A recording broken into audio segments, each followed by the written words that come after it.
Imagínese usted cuánto empleo tuvo esa empresa en el año 2010, 2011, cuando solo esa empresa producía alrededor de 60.000 unidades. Empleaban 1.400 personas. Tienen que procurar incrementar sus volúmenes de producción sí o sí. No hay otra alternativa. Se espera unos años muy complejos, de mucho trabajo, de mucha, incluso de reinventarse, ¿no? Estamos viviendo tiempos difíciles y se vienen más difíciles.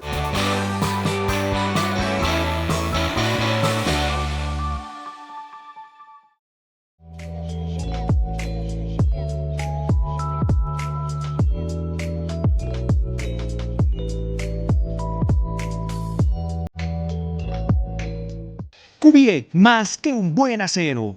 Existimos para acelerar el cambio hacia una construcción sustentable. Somos la primera industria del sector del acero, metalmecánica y productos para la construcción en ser empresa carbono neutro. Te presentamos nuestros productos: edificaciones metálicas, cubiertas de acero, cubiertas fotovoltaicas, tubería de acero, tubería eléctrica, construcción en seco, paneles prefabricados de hormigón alivianado y encofrados metálicos. Kubiek, más que un buen acero. Él es Baltasar Ushka, el último hielero. Esta es la Thunder Mammoth M2, el primer motocarro de carga. ¿En qué se parecen estos dos personajes del Andes ecuatoriano? Que nacieron para ser los fuertes del trabajo pesado. Una potente herramienta de trabajo con amplio espacio de carga. Thunder Mammoth M2. Fabricados para durar, diseñados para ahorrar.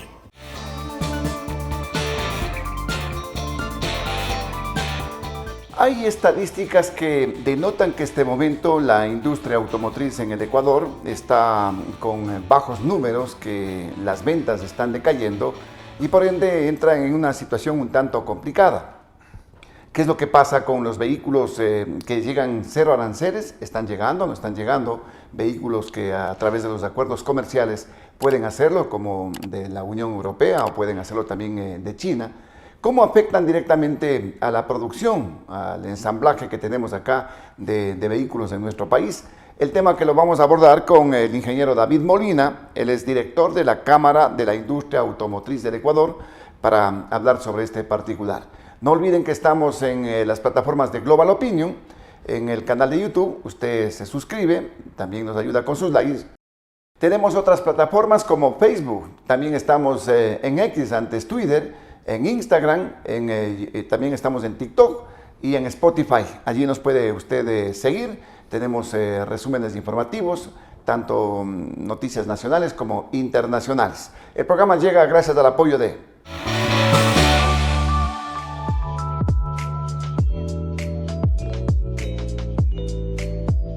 Esta es la Thunder Mammoth M2, el nuevo motocarro de carga. Una herramienta de trabajo que cambia vidas.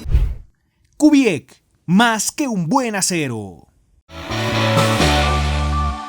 Y Frente al Personaje también se retransmite por la 1240 en AM, Radio Metropolitana, y en Facebook por la página de Pasión Digital, los días sábados y domingos desde las 7 de la mañana.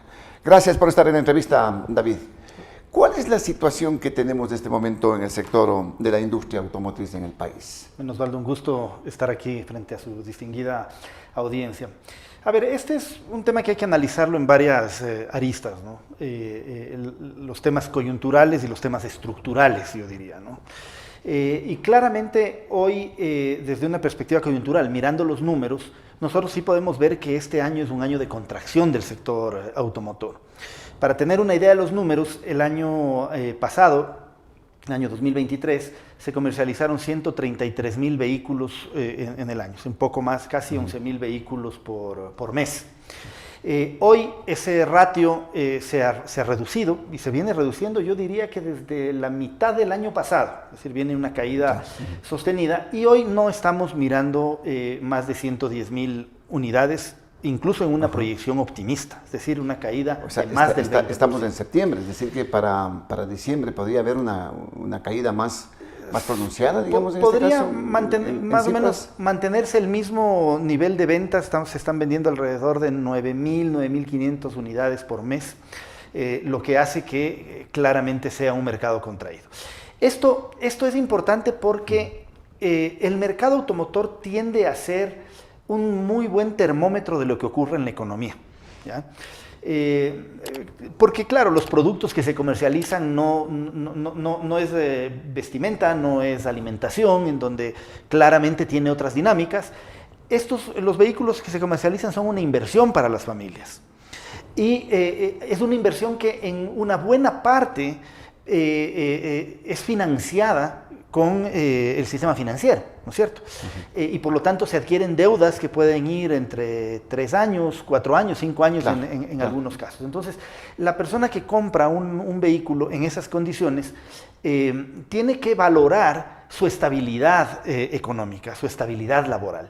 Y cuando empieza a haber fracturas en esta situación y la gente percibe que su trabajo está en peligro, de que la empresa se anunciaron recortes, de que posiblemente no vaya a haber... Digamos que es un catalizador de lo que está pasando en la economía en el país. Exacto. Entonces, en estos casos. Eso nos debe llevar a la reflexión de que algo está pasando en la economía y bueno, ya se supo hace pocos meses que el Ecuador entraba ya en una etapa de recesión.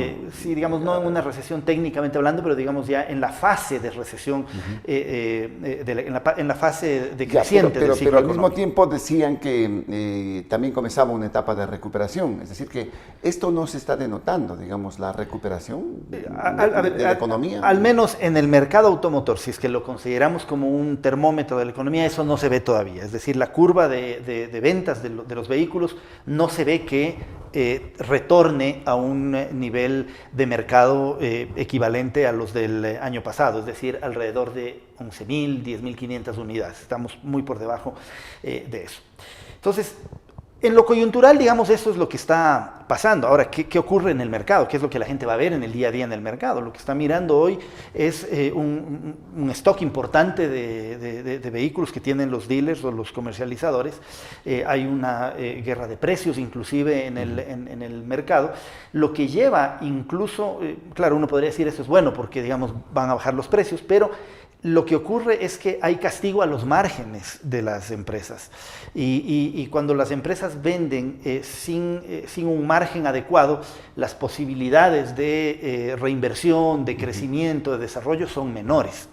Entonces, eso es un tema que hay que analizar. Pero se están cumpliendo en este caso los objetivos que tenía el sector automotriz, digamos, en torno a producción, en torno a ventas también.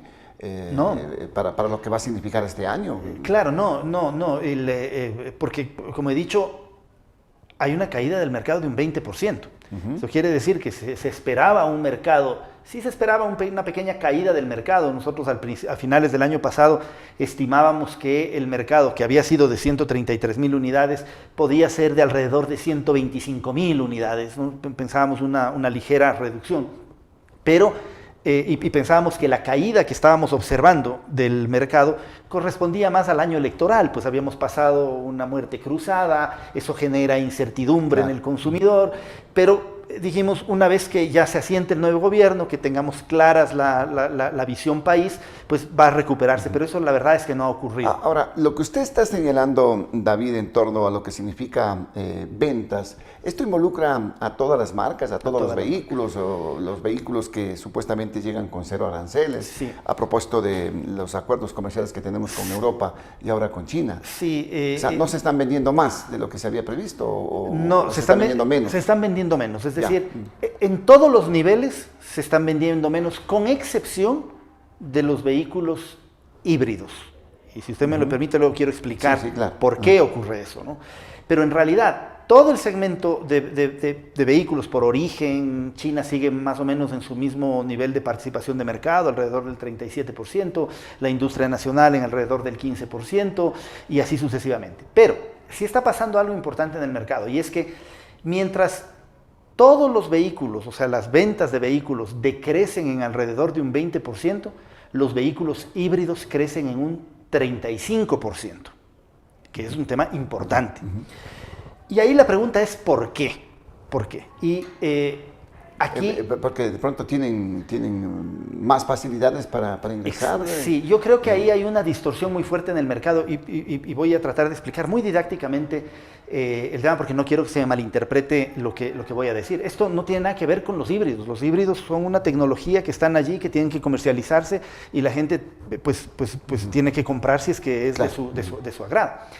El asunto es que hoy por hoy se están comercializando en el país vehículos híbridos que en realidad no son híbridos. ¿Ya? ¿Ya? Yo les denomino los falsos híbridos. ¿Ya? Voy a explicar más o menos de qué se trata. ¿Ya? Aquí nosotros tenemos una gráfica, ¿no es cierto? En donde uno puede ver un vehículo, ¿no es cierto? Este es un vehículo híbrido. Y este vehículo híbrido tiene una gran batería que puede estar entre los 180 voltios, los 400 voltios y entregar una potencia que puede estar entre 160 y 400 caballos de fuerza. Lo suficiente como para que este vehículo sea propulsado por el motor eléctrico. Ya. Es decir, este vehículo Claro, pero híbrido este ya sería un vehículo eléctrico. es un vehículo híbrido. ¿Por qué? Porque por una autonomía pequeña, digamos 30 kilómetros, 20 kilómetros, hasta una determinada velocidad que vaya el vehículo, siempre va a estar funcionando solo el motor eléctrico y se va a emitir 0 emisiones de CO2. Pasado esa velocidad o pasado esa autonomía, se enciende el motor a combustión. Este es un verdadero híbrido, porque combina la propulsión con el uno o con el otro. Pero ¿qué ocurre en el mercado? El 80% de los vehículos que se están vendiendo en el país son los denominados mild hybrid. Yo les digo los falsos híbridos. ¿Por qué digo los falsos híbridos? Porque este es un vehículo a combustión puesto una pila. Una batería que puede ser de 12 voltios hasta 48 voltios. Una batería... Pero 12 voltios es una batería pequeña. Una batería pequeña, como la que usa el vehículo para prender el radio. Ajá, así es. La alimenta a este sistema de propulsión por medio del arranque. Es decir, lo que hace es ayudarle en el momento del arranque y generarle unos pequeños ahorros de combustible en el momento del arranque. Pero ¿qué ocurre? Este vehículo de aquí es un vehículo a combustión, porque siempre se está moviendo con un motor a combustión. Siempre utiliza la gasolina. Nunca el motor eléctrico propulsa el vehículo. ¿Y para qué sirve esa batería, Esa batería de 12 voltios que usted está señalando? Le voy a poner un caso que puede ser muy simpático de contar. Todos, bueno, no todos, digamos, una buena parte de su audiencia deben ser padres o madres de familia. Cuando tenemos un niño chiquito, un niño de 1 año, y le ponemos en un columpio y le decimos mueve, o sea, haz el ejercicio de columpiarte, el niño tiene dificultad al principio de agarrar la fuerza suficiente como para propulsarse, ¿no? Claro. ¿Qué hacíamos los padres con los niños? Con el dedito índice le dábamos un pequeñito empujón, ¿verdad? Y el niño pues agarraba su propia dinámica y hacía. Eso es un asistente de arranque, no es un híbrido completo, es un híbrido falso, digámoslo así. Pero que no lo digo yo, lo dice la OMA, la Organización Mundial de Aduanas, del cual el Ecuador es parte. Este es el vehículo que están comercializando acá en el Ecuador. El 80% de los vehículos que se están comercializando como híbridos son estos. Entonces no son híbridos. Mire lo que dice la aduana. Bueno, está en inglés. Dice, los mild hybrid los vehículos mild hybrid, ¿no es cierto? Que, entre otras condiciones técnicas, tienen una batería de 10 kilovatios. En este caso, el caso específico de este vehículo, tiene 10 kilovatios, 14 caballos de fuerza, y que es un vehículo que no es capaz de propulsar con el modo eléctrico. Eso, ¿qué dice la OMA? Estos vehículos están entrando como vehículo híbrido, que está en la 870340, debe clasificarse en la 870322, que corresponde a vehículo a combustión. Ese es el tema. ¿Por qué? Porque como estos vehículos mild hybrid o vehículos, estos falsos híbridos, tienen exoneraciones equivalentes a los de los híbridos verdaderos, Claro. como solamente se agrega una batería, la tecnología es muy barata. Porque yo no puedo decir que en un verdadero híbrido, ponle una batería de 400 voltios. No hay espacio, es decir, tiene que tener una nueva arquitectura el vehículo para que pueda soportar. Acá no, como es una batería muy chiquita, se le hace el proceso de hibridación en la misma plataforma del vehículo a combustión. Esto puede costar $1,000. $1,000 el costo.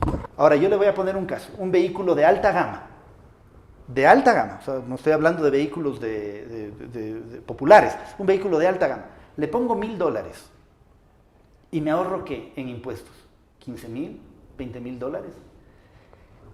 Y hasta uno puede decir, bueno, ya, pero estos vehículos están comercializando las casas que venden los vehículos, pues. Sí. Acá mismo, entonces, ¿qué están haciendo? A ver.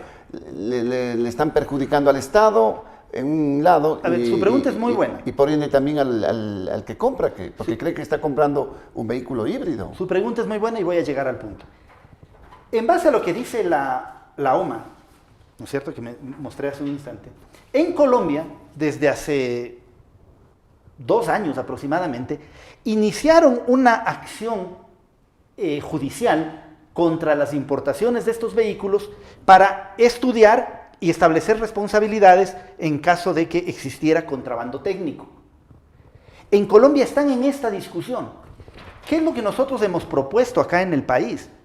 Antes de entrar a esta discusión, que puede ser un tema muy complicado, porque ya es de otra magnitud, que el gobierno ecuatoriano tome lo que determina la OMA y reclasifique a los híbridos. Lo que se ha malinterpretado cuando nosotros propusimos esto, se nos acusó de estar propulsando el incremento de los impuestos a los vehículos híbridos. Eso no es verdad.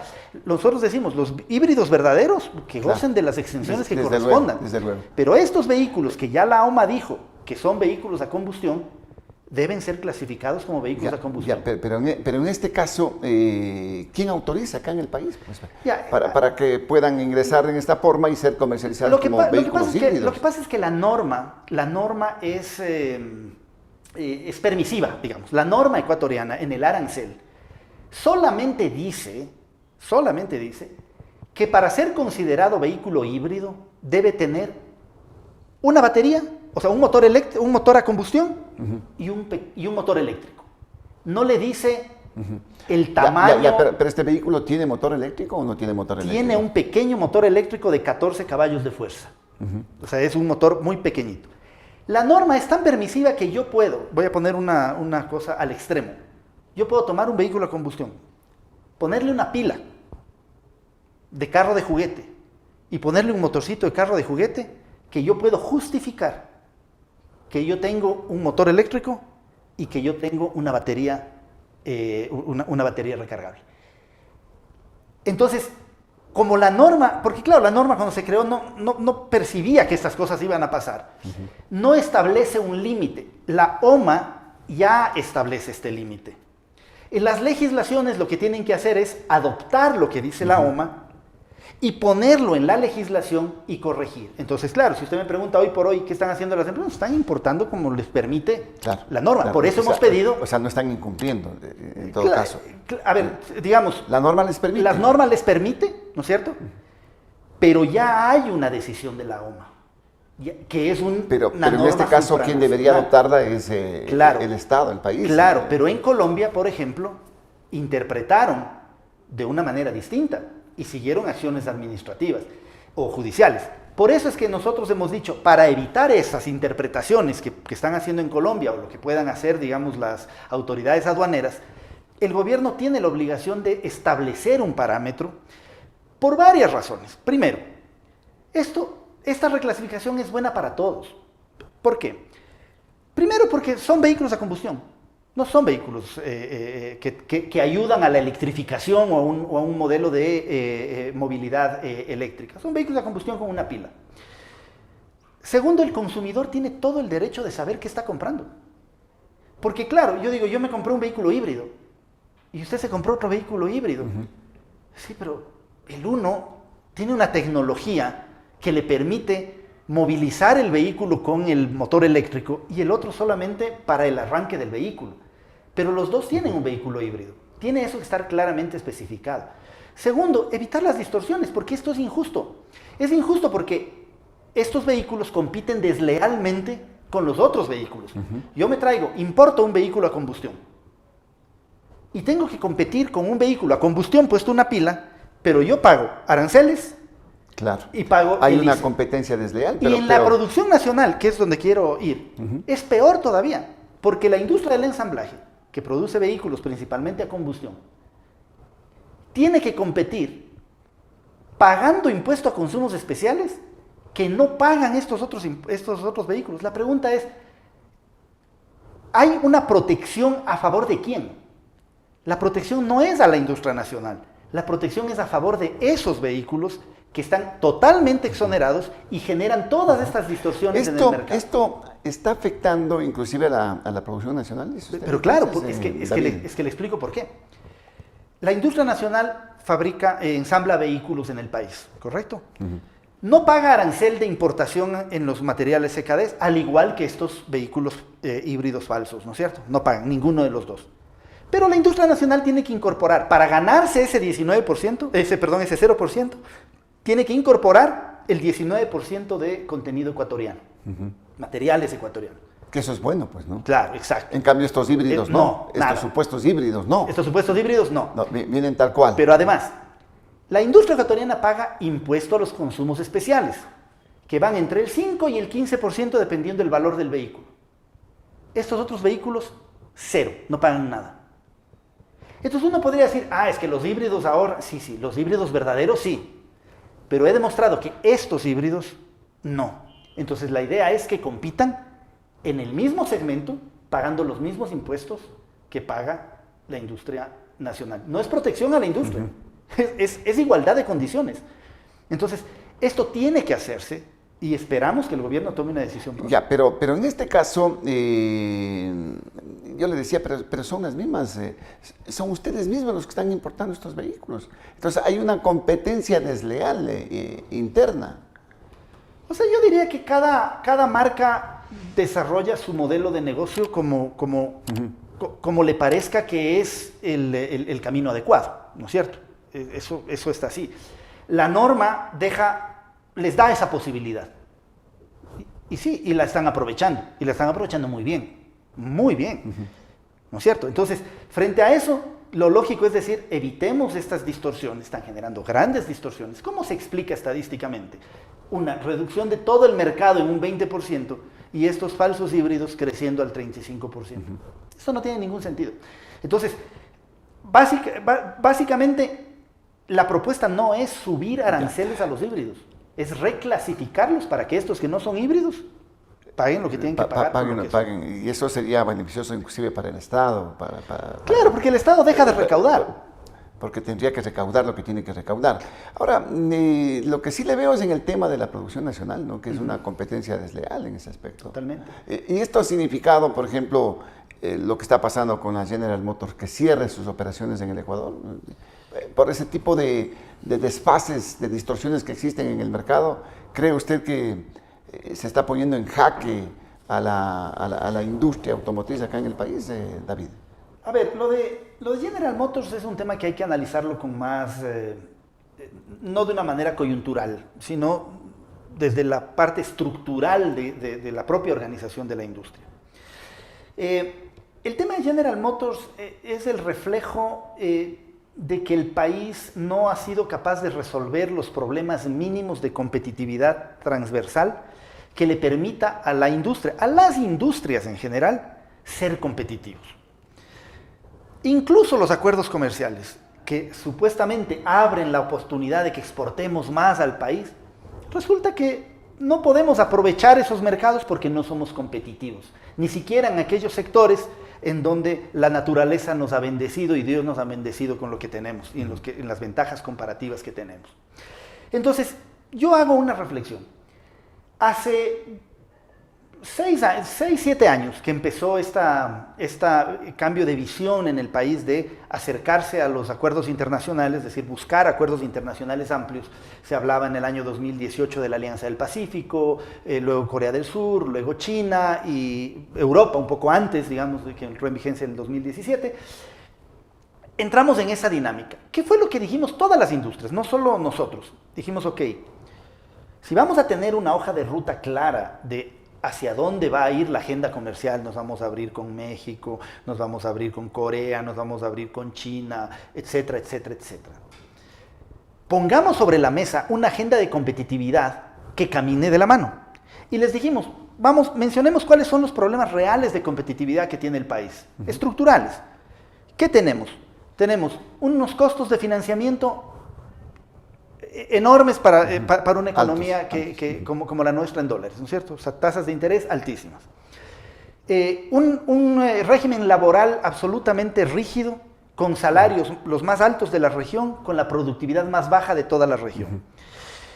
¿Por qué la productividad más baja si tenemos los mejores salarios de la región? Porque son salarios que no responden a la productividad. Usted recuerde que la fijación de los salarios no lo hacía el mercado o no lo hacía en función de la productividad laboral, sino que el entonces presidente Lasso dijo, yo en mis 4 años, cuando Claro, creía pero que iba- subió $20 cada año, ¿no? Por eso, pero- En este caso. Claro. ¿Eso representa un golpe a la efectividad en este caso? en Claro, ese aspecto? porque los salarios tienen que responder a la productividad, no a una decisión política.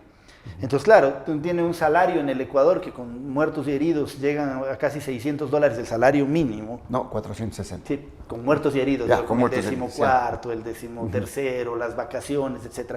Es un costo alto. Y si lo compara con, digamos, los países de la región, comparemos el salario en Colombia, $300, en México, $320. Es decir, es un salario alto para el nivel de productividad que se tiene. Entonces, aparte de eso, tiene un tema de tramitología de una manera brutal, digamos, en términos de cómo asfixian a las industrias con toda la normativa, la tramitología, etc. Esos problemas los planteamos en el año 2018, Osvaldo, en el año 2018. La agenda comercial avanzó. Se firmó el acuerdo comercial con la Unión Europea, un poco antes. Se firmó el acuerdo comercial con China. Está por firmarse el acuerdo comercial con Corea del Sur. México, por todos los temas que han pasado, no se ha continuado. Y llegamos con eso en la agenda de apertura comercial y dijimos, bueno, pidamos cuentas sobre la agenda de competitividad. ¿Qué hemos avanzado en esos temas? No hemos avanzado nada. Siguen siendo los mismos problemas que teníamos hace 7 años, incrementando el tema de la inseguridad. Entonces, estos son los factores Claro. por lo que no llega la inversión y también se está yendo la inversión. Exacto, esto es como que le digan, oye, ponte a competir con China, pero te voy a atar los brazos y las piernas, porque no te voy a dar herramientas de competitividad. Ahora, los acuerdos comerciales propician estos hechos. Por ejemplo, el tema de tener vehículos cero aranceles con Europa, por ejemplo, y ahora con China, pero no se ve una cuestión que hayan bajado los precios de los vehículos. Hay vehículos y vehículos. Sí, es decir, ese es un campo en el cual yo, digamos, no puedo argumentar porque cada marca va a tener su argumentación. O sea, va a decir, el vehículo que estoy trayendo hoy es distinto que el anterior, este tiene más equipamiento, tiene más tecnología, pero la verdad es esa. La verdad es que este tipo de reducciones arancelarias lo que hacen en realidad es aumentar los márgenes de comercialización de las empresas comercializadoras. Eso es lo que hacen estos acuerdos comerciales. Entonces, al final del día, por eso nosotros fuimos muy críticos de estos acuerdos comerciales, principalmente con el de China, porque el acuerdo comercial con China es un acuerdo que va a matar a las industrias en el país, pero que además ya estamos viendo que no están generando pues esas grandes oportunidades de exportación que teníamos para inundar con todos los productos. Pero hay que darle tiempo, de Sí, pronto, ¿no? al tema del acuerdo. Sí, hay que darle tiempo, pero nos decían que... ¿se acuerdan? Con la Que Unión Europea, ¿qué es lo que ha pasado en el sector automotriz? Se suponía que ya tenemos vehículos cero aranceles. Están con 0% de aranceles. Son vehículos de alta gama, ¿no? Quizás por eso no... no tiene mucha penetración por esa situación. Porque claro, hay vehículos europeos más masivos que no vienen necesariamente de Europa, sino que los fabrican en China. en China. Una buena parte en China, pero también en México, también en Brasil, también en Argentina. Y los acuerdos regionales de comercialización hacen que esos vehículos vengan por estas vías. Pero claro, hay vehículos europeos que vienen con 0% de arancel y son vehículos en principio de alta gama, pero hay otros que no son de tan alta gama, ¿no? O sea, hay vehículos que sí. Ahora, que sí llegan. con esta perspectiva y con esta panorámica que tenemos de este tema también de los vehículos híbridos, este tema de las condiciones que se tienen para mantener y sostener una industria, una productividad inclusive, se le ve el panorama complicado, David. Mira, con la salida de General se está hablando de que va a haber desempleo, mucha gente se va a quedar sin su fuente de trabajo. ¿Qué van a hacer los técnicos que estaban allí? ¿Qué va a pasar con las industrias de autopartes? A ver, es un tema doloroso y complicado. O sea, creo que nadie puede alegrarse de... Es una tragedia para la industria ecuatoriana, ¿no?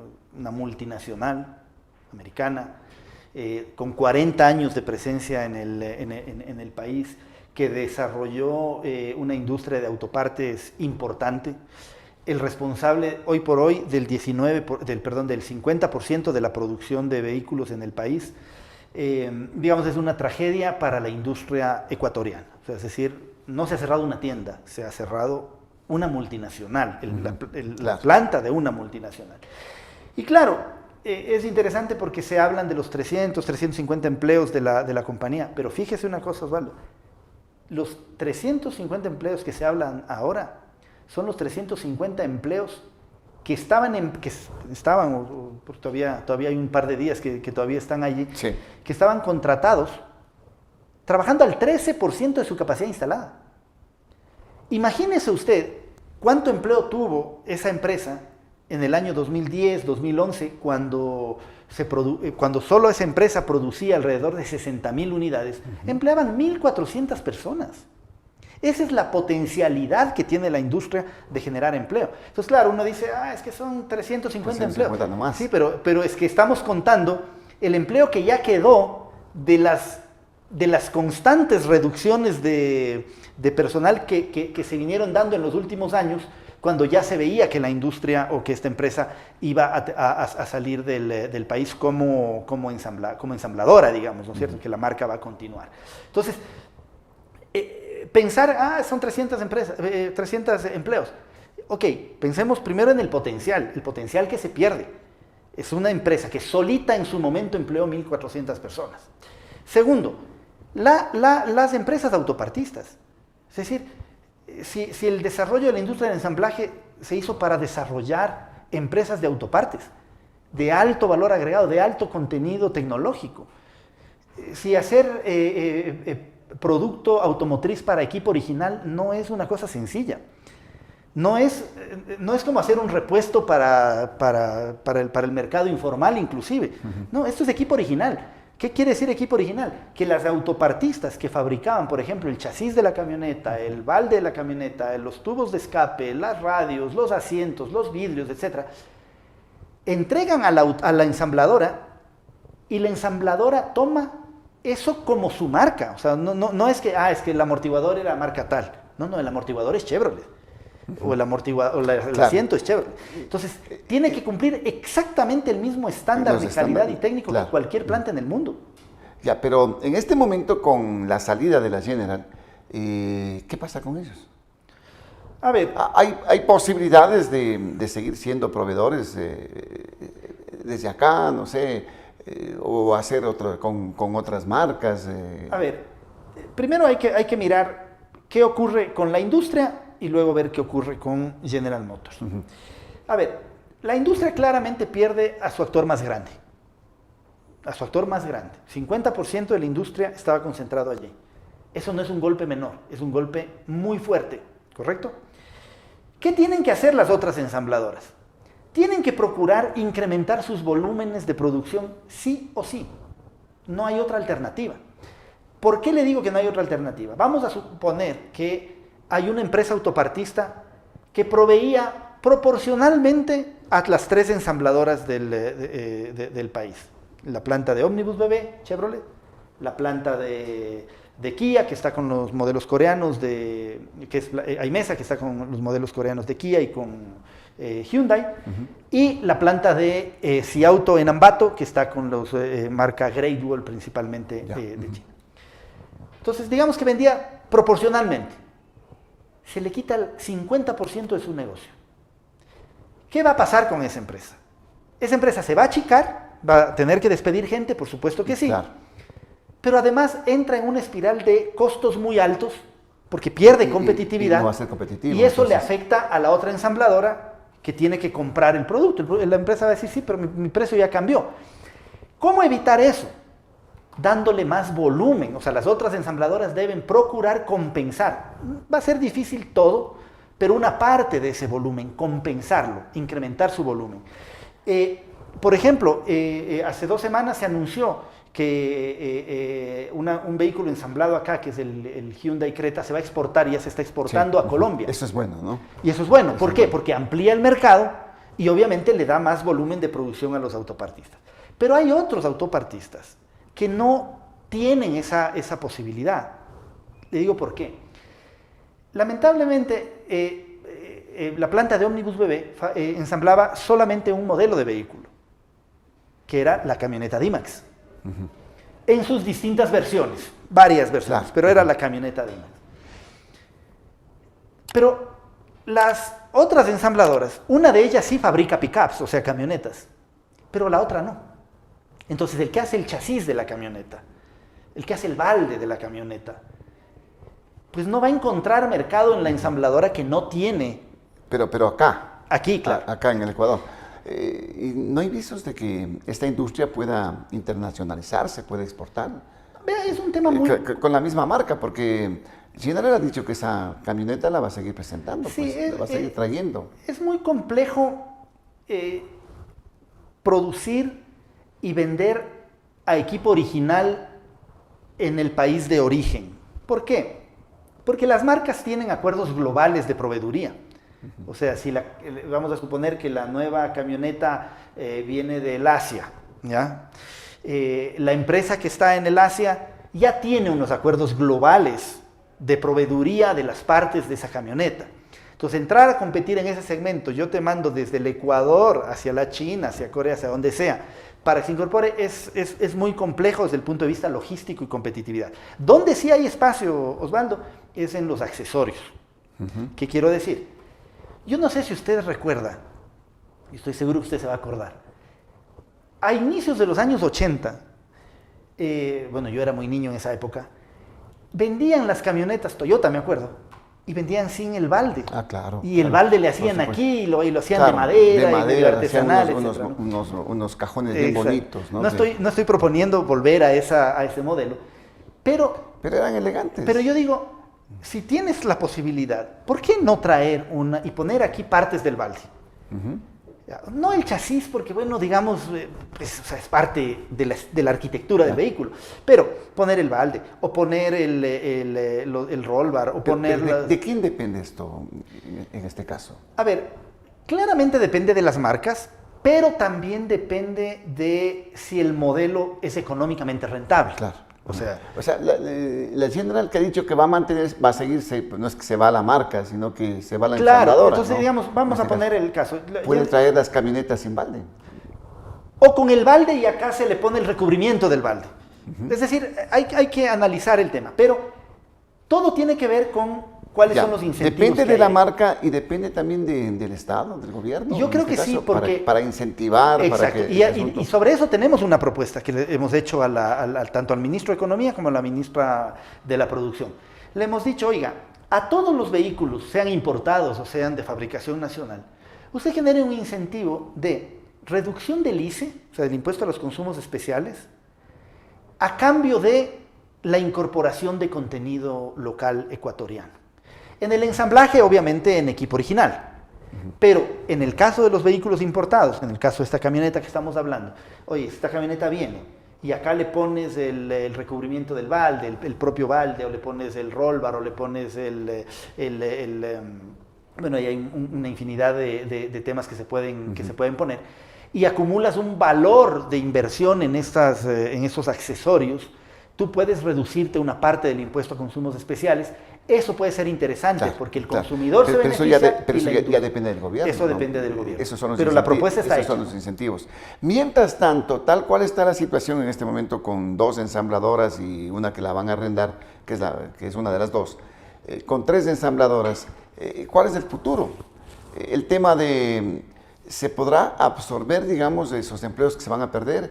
Hay industria de autopartistas también que se ven con dificultad. Algunas de ellas han dicho que van a cerrar también, ¿no? Sí, o sea, a ver, hay 5.000 empleos que están en juego. Ya, ese es un volumen gigantesco. No digo que todos van a perder, pero ya hay al menos del conocimiento directo que yo tengo, hay ya 2 empresas que ya han anunciado su cierre. Una es una multinacional que hacía ejes y cardanes de la camioneta, otra es una empresa que hacía los asientos, y estamos un poco a la expectativa de ver qué ocurre con las otras empresas.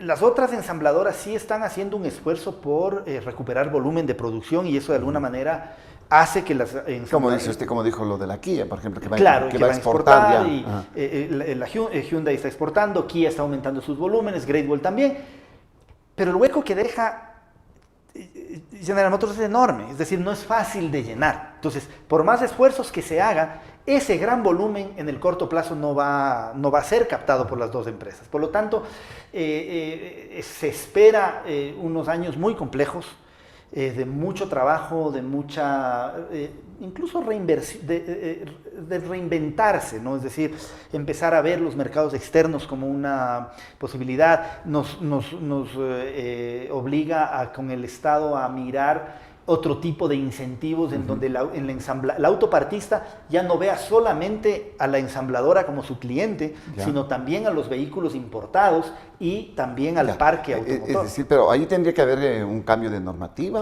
o una decisión política. Tiene que haber. Simplemente en este caso. No, tiene que haber. Para que vehículos importados tengan también un complemento nacional. Claro, pero no como obligación, sino como un incentivo. O sea, no como una obligación. En el caso del ensamblaje es una obligación, o sea, tienes que poner. Acá no, o sea, si es que tú no quieres, pues pagas el impuesto que corresponde. Pero si quieres incorporar contenido ecuatoriano, generar empleo, transferencia de tecnología, conocimiento, etcétera, te ganas un incentivo en el impuesto a los consumos especiales y puedes tener ahí una ventaja. Esa es un poco la propuesta. Pero ¿se le deja libre albedrío en este caso? Sí. ¿No valdría ser mejor una normativa que se cumpla? Lo que pasa es que yo creo que en este caso hay que trabajar sobre incentivos, no sobre obligaciones. La obligación siempre genera grandes problemas de competitividad, porque finalmente estamos diciendo que estamos compitiendo con China. Es decir, yo estoy diciendo, pon un accesorio que claramente ese accesorio en el Ecuador va a ser más caro que el accesorio fabricado en China. Llega al punto de cuánto valen los productos en China, que cuando una empresa ensambladora dice, ¿me puedes mandar el CKD? El CKD son todas las partes y piezas que no se fabrican en el país y que se las importa. Entonces, digamos, viene el CKD, es un conjunto de partes que vienen de China. Y acá un autopartista le dice, oye, primero, ¿cuánto cuesta ese CKD? $5.000, $10.000, del que sea. Ya. Ok, oye, sácale del CKD esta parte porque esta te la puedo proveer yo. O sea, no le traigas en el CKD, digamos, el amortiguador, digamos, cualquier pieza. Entonces el ensamblador le dice a la empresa que está en China, y le dice, oye, ¿me puedes quitar ese producto? Sí, sí te puedo quitar. ¿Y cuánto vale el CKD? Los mismos $10.000. Eso vale cero. No hay ninguna rebaja. No hay ninguna rebaja. ¿Por qué? Porque es un tema logístico. Dice, me cuesta más retirar la parte para mandarte sin esa parte que mandarte con la parte incluida. Entonces, a esa competencia es la que nos enfrentamos. Entonces, si no hay un incentivo real, pues no va a ser fácil que este proyecto pueda hacerse. Pero, ¿qué más se puede hacer, pues? Bueno, ¿Cómo reactivamos el tema, la postventa, el mantenimiento de los vehículos, vehículos usados, no sé? Primero evitemos que las otras 2 ensambladoras entren en una crisis que les obligue también a cerrar. Primero evitemos eso. Y para eso, ¿qué hay que hacer? Hay que hacer 2 cosas. La una, corregir esta distorsión de los híbridos falsos que están dañando el mercado y que están complicando totalmente a la industria ecuatoriana. Segundo, aplicar este sistema de incentivo a la incorporación de partes locales para que los autopartistas puedan tener un mayor volumen, ser más competitivos y poder vender a las ensambladoras a precios más competitivos. Y ya luego el trabajo es de la industria.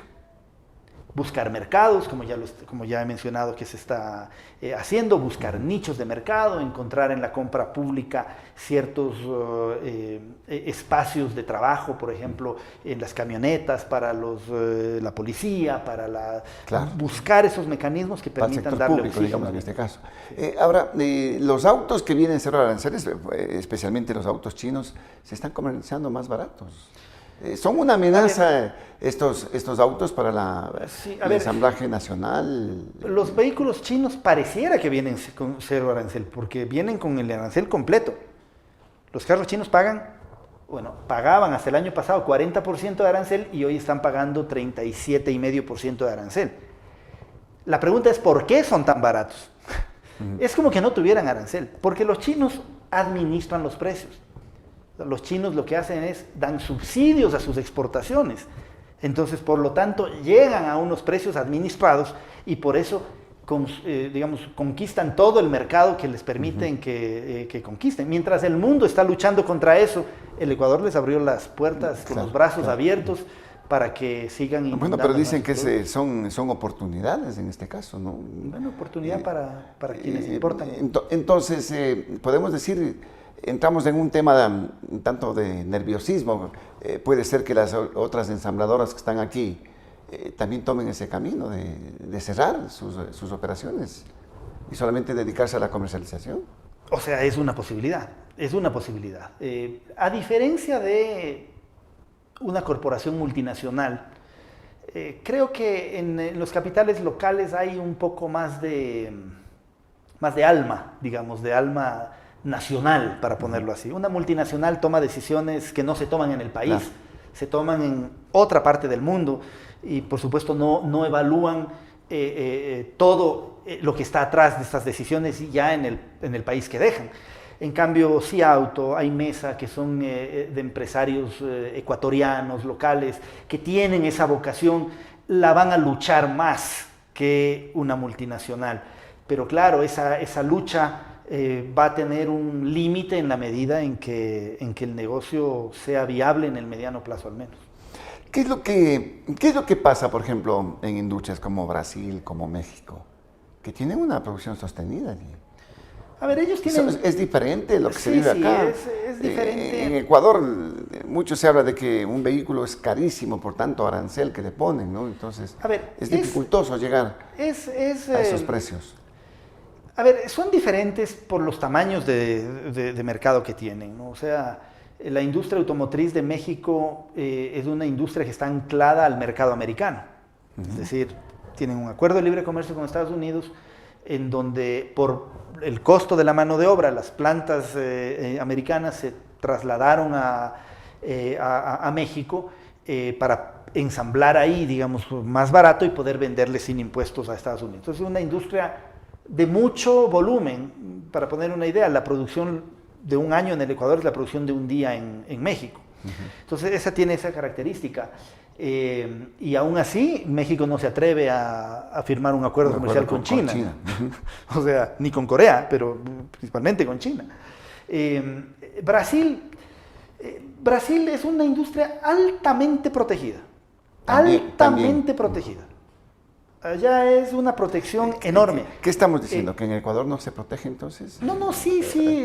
El problema es el volumen de producción. El asunto es que el Ecuador es un mercado muy pequeño.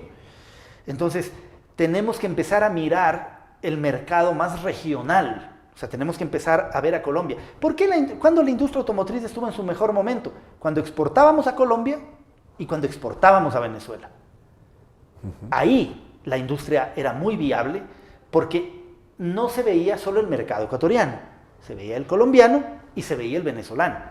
Bueno, Venezuela no hay que explicar. En este momento no, no hay que explicar las razones del por qué se perdió ese mercado, porque todo el mundo intuye por qué se perdió ese mercado. Pero con Colombia, ¿por qué se perdió ese mercado? Y eso es lo que hay que analizar. Y eso sí es un error de la política pública. Primero, el no entender que al Ecuador, al tener una moneda dura como el dólar, y Colombia, digamos, una moneda que puede ser administrada desde el punto de vista del tipo de cambio, generó una gran devaluación durante mucho tiempo que hizo que las exportaciones ecuatorianas hacia allá sean más caras y que las importaciones del Ecuador desde Colombia sean muy baratas. Segundo, en su momento, cuando habían cupos de importación, se puso el arancel del se puso 15% de arancel a los materiales CKDs. ¿Por qué se hizo eso? Porque como había cupos de importación, dijo, el mercado lo tienes asegurado porque estás con cupo, pero te voy a poner un arancel hasta que los cupos estén vigentes. Pero ¿qué ocurría? Que luego se levantan los cupos de importación, no, el arancel se sigue pagando durante muchos años más, y ahí la pregunta obvia es la siguiente. Pensemos en la propia planta de General Motors, que tenía planta en Bogotá y en el Ecuador. Decía, ¿dónde ensamblo yo mi vehículo para vender en el Ecuador? Si lo ensamblo en el Ecuador, tengo que pagar 15% de arancel para vender en el Ecuador. Pero si lo ensamblo en Colombia, pago 0% de impuestos en Colombia y pago 0% en el Ecuador por el acuerdo de Cartagena. ¿A dónde se fue la inversión? A Colombia. Entonces, ¿qué se promovió? Las condiciones se dan. Se promovió que en lugar de exportar, importemos. Se perdió ese segundo mercado. Y cuando ya nos quedamos solo con este mercado, ahí ya la situación se complica. La situación es complicada. ¿Se vienen tiempos difíciles entonces, David? Estamos viviendo tiempos difíciles y se vienen más difíciles, pero estamos trabajando con todo el empeño como para pelear por esta industria que tanto ha generado, ¿no? En términos de empresas de altísimo valor, de empresas con alta tecnología, las personas que salen de General Motors, porque creo que no respondí adecuadamente a su pregunta, es una pena porque no toda esa gente va a poder ser absorbida en el sector. No toda esa gente. Y es una gente muy calificada. Y es una gente altamente calificada, no solo en el país, sino en el exterior. Entonces hay una pérdida de capital social muy fuerte, porque no hay otra industria que maneje estos niveles de tecnología. Para que tengan una idea, en la industria automotriz, cuando uno fabrica una pieza metálica, cualquiera, parecería que es facilito hacer una pieza metálica. Lo que tiene usted que garantizar es que la pieza número 1 tiene que ser exactamente igual a la pieza 1.000.000. O sea, es una industria de precisión, de calidad. Y eso es lo que tenemos en el país, que lamentablemente se puede estar perdiendo, ¿no? En este caso. David, seguiremos conversando de estos temas. Con mucho gusto. Son muy importantes. Ojalá que se tomen las decisiones que sean pertinentes y necesarias en este aspecto. Muy amable por su presencia. Gracias, Osvaldo. Gracias al ingeniero David Molina, el director ejecutivo de la Cámara de la Industria Automotriz del Ecuador, aquí en la programación de Frente al Personaje. No olviden que estamos en las plataformas de Global Opinion, en el canal de YouTube. Nos ayuda mucho suscribiéndose. Sus likes y sus comentarios también son importantes. Tenemos otros contenidos en las otras plataformas, en Facebook, en Instagram, en X, antes Twitter. También estamos en TikTok. Allí nos puede seguir. Tenemos resúmenes de noticias, tanto nacionales como internacionales, que van a ser de su agrado. El programa llegó gracias al apoyo de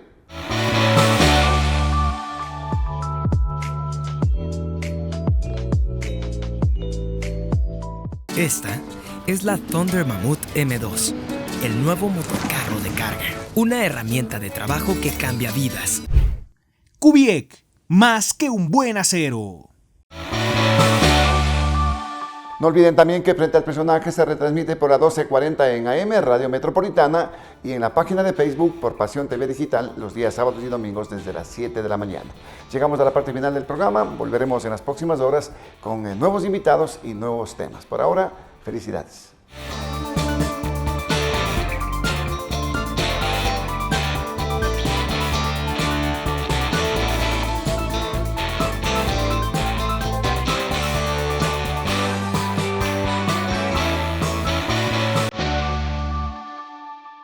Kubiec, más que un buen acero.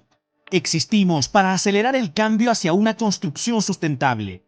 Somos la primera industria del sector del acero, metalmecánica y productos para la construcción en ser empresa carbono neutro. Te presentamos nuestros productos: edificaciones metálicas, cubiertas de acero, cubiertas fotovoltaicas, tubería de acero, tubería eléctrica, construcción en seco, paneles prefabricados de hormigón alivianado y encofrados metálicos. Kubiec, más que un buen acero.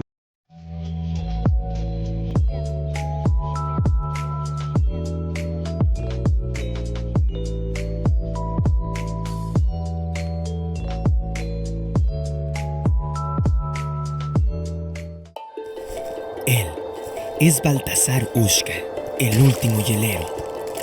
Esta es la Thunder Mammoth M2, el primer motocarro de carga. ¿En qué se parecen estos dos personajes del Andes ecuatoriano? Que nacieron para ser los fuertes del trabajo pesado. Una potente herramienta de trabajo con amplio espacio de carga. Thunder Mammoth M2. Fabricados para durar, diseñados para ahorrar.